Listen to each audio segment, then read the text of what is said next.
watching Numbskull News, and today I want to get into this Pac-12 deal, possible deal, maybe rumored deal with Ion slash Scripps Sports. Now, of course, all this crap got started when Brett McMurphy had tweeted out that Ion Sports or Scripps, same thing. I don't know, Scripps bought out Ion, whatever. Ion has emerged as a possible partner or potential partner of the Pac-12. And of course, maybe an hour after that, Stuart Mandel of The Athletic came out and said, no, with sources with direct knowledge says there's nothing to that. They have not talked. It's not a thing. And I think mostly people have just rolled with what Stuart Mandel has said. Both these guys are very well-connected journalists. Both of them are respected. But Stuart Mandel has has some issues. Now, a guy named Jason Shear of 24/7 Sports, who covers Arizona, he tweeted out that the last time Stuart Mandel had contradicted Brett McMurphy was over the San Francisco Bowl, which Brett McMurphy had tweeted out that had been canceled. Stuart Mandel came out and said, no, it hadn't, contradicted him. And apparently it had been canceled, and Stuart Mandel was essentially just carrying some water for the Pac-12. He's kind of known to have done that. Now, he's not like John Wilner and these kind of people. He actually has a very good reputation. However, part of that reputation is he will deflect a little bit. He will be a little bit of a Pac-12 homer. Not as much as other people, but it is there.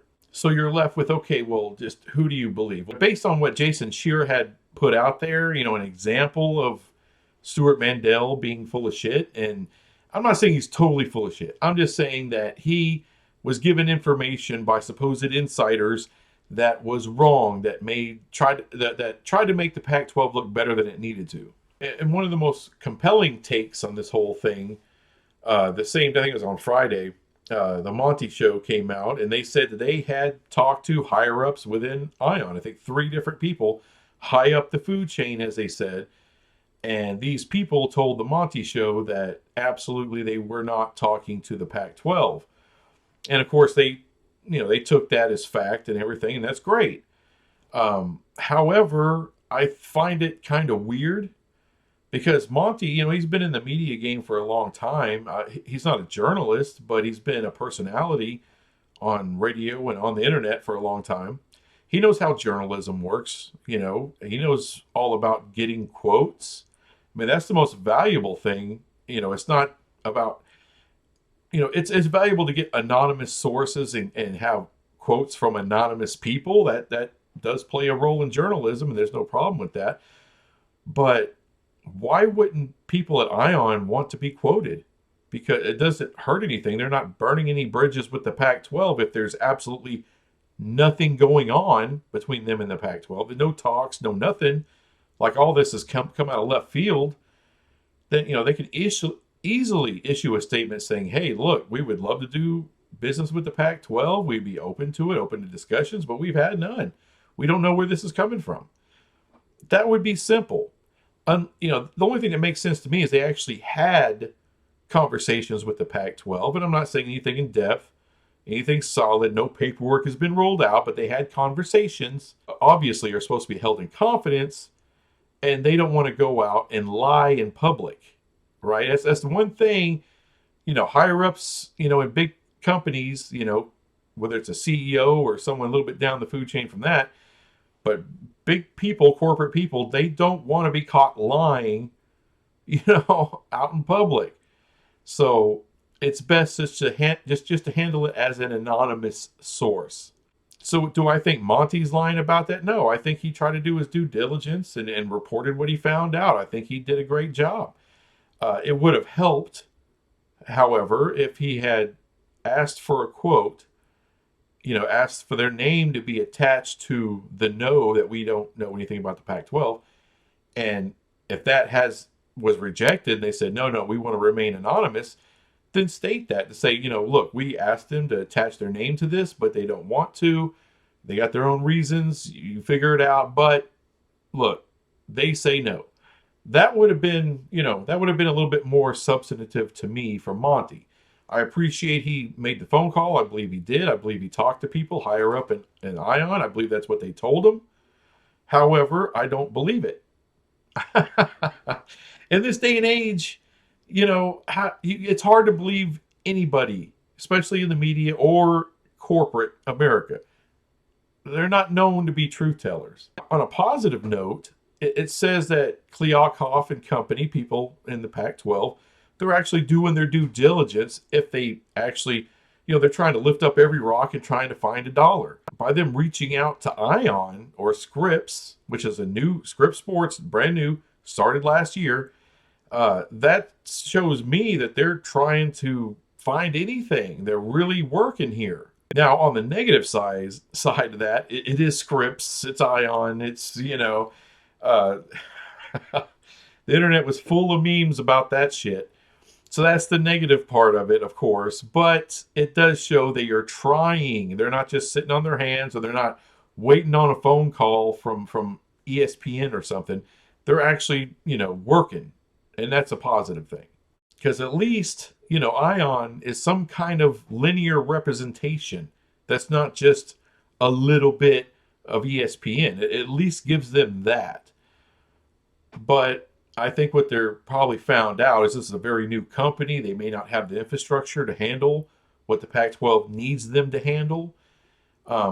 Maybe down the line they could, but it's right now it's probably a little much for Scripps. And by the way, this isn't a huge knock on Stuart Mandel either. I'm not trying to hit him up like he's John Wilner or something. I know he's a more credible journalist than that.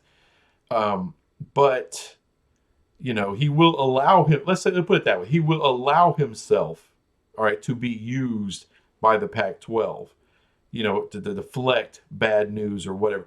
He's done some of that before, but I think he's a little more responsible and a little more logical and a little more straightforward than guys like Kazano or John Wilner. I will say this, if you get down to Scripps, why would you pick up the phone and call Scripps, right? Why? Because all the other linear partners are out, the big ones. They're gone. They're not interested. At least not in tier one, not in a lot. They don't have any use for you. You're not that valuable for them.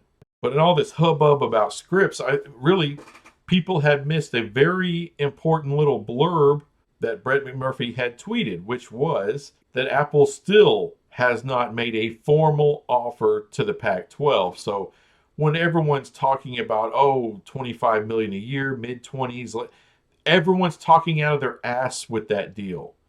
I know the Monty Show's been saying that for a long time. A lot of other people have been saying that kind of number, that range of number for weeks now. We don't know because Apple hasn't even made a formal offer. So if they haven't made a formal offer, where are you getting a possible $25 million? I don't know. Because right now, the only thing I absolutely do know, or at least as close as you can to knowing, is that ESPN is in on about $10 million a team, $100 million a year. We've heard that from multiple sources, and you're talking, really respected journalists out there, the Sports Business Journal and things of that nature. That's around where ESPN is. And that in itself is devastating. That news right there. Because if ESPN, if they're not anywhere near 25 just by themselves, that's a major issue. And like everyone's been saying, Bob Iger himself has said, hey, we got to be careful. We got to be a little more judicious about where we spend licensing money, including sports. So they're reining that in. And one more thing I need to push back on 365 Sports. They talked about how, of course, how this landscape is changing. But one of them talked about, be careful of this thing going from 5, power conferences to 4, because that money isn't necessarily going to go to the other conferences. Well, yeah, it actually will. Right now, it's a bad time to get a licensing deal. 5, 6, 10 years down the road, everything could be very vastly different at that point. The economy is going to be different. Everything, this, you don't just stay stuck in some kind of weird, like weird economic downturn like you are now. There's ups and downs, peaks and valleys. This is a valley, and a really bad one for the Pac-12 to be in. That's part of the reason they're having so much trouble, or I would say really a big reason. But that valley eventually goes to a peak. If you hit it just right, you can really make your money. And yes, there will be more money to be made with only 4 power conferences. The content that you have, the content that the ACC has, is extremely valuable, especially without the Pac-12 around. And same thing with the Big 12. It's just, it gets more and more valuable as there are less and less conferences to have to deal with. You control more and more content, and I'm sorry, ESPN can't make money without content. Neither can Fox or any other linear network. No streaming service. Nobody makes money without the content, and the conferences control the content. So when there's less power conferences, less matchups that make all the ratings, you got trouble. All right, you're going to have to spend more with those conferences. Overall, it can still equal less money spent by the linear networks, by Fox and ESPN, because you don't have to go to 5 different conferences and drop 300 million here, 400 million there, whatever. If some of these conferences consolidate, all those teams can make more money, and you're still spending less instead of having to pay off more than one freaking conference. So that's my 2 cents. I mean, when you look at really all the reporting that's been done, there's still no reason not to believe Brett McMurphy and what he's reporting at all. The guy's not a joke. He's not full of shit. He's not out there just trying to get clicks and crap. And as I said before, Stuart Mandel will pick up a pail of water once in a while for the Pac-12. He's known for doing that. And the Monty Show talking to people up at Ion really means absolutely nothing. They can easily lie for the Pac-12. They don't, like I said, they don't want to burn a bridge or anything like that, and to remain anonymous. That way they're not embarrassed later on when the truth comes out. So yeah, Pac-12 did call Ion, and at this point I don't blame them for doing so. It just shows even more desperation than Apple TV. So really, do they deserve to be made fun of for talking to Scripps? Probably not. But to quote one of my favorite movies, The Unforgiven, deserves got nothing to do with it. It's just fun. It's just fun. Especially when you're not a fan of the Pac-12 anyway. Anyway, that's all I got on that crap. I'll be back with some other crap later. Bye.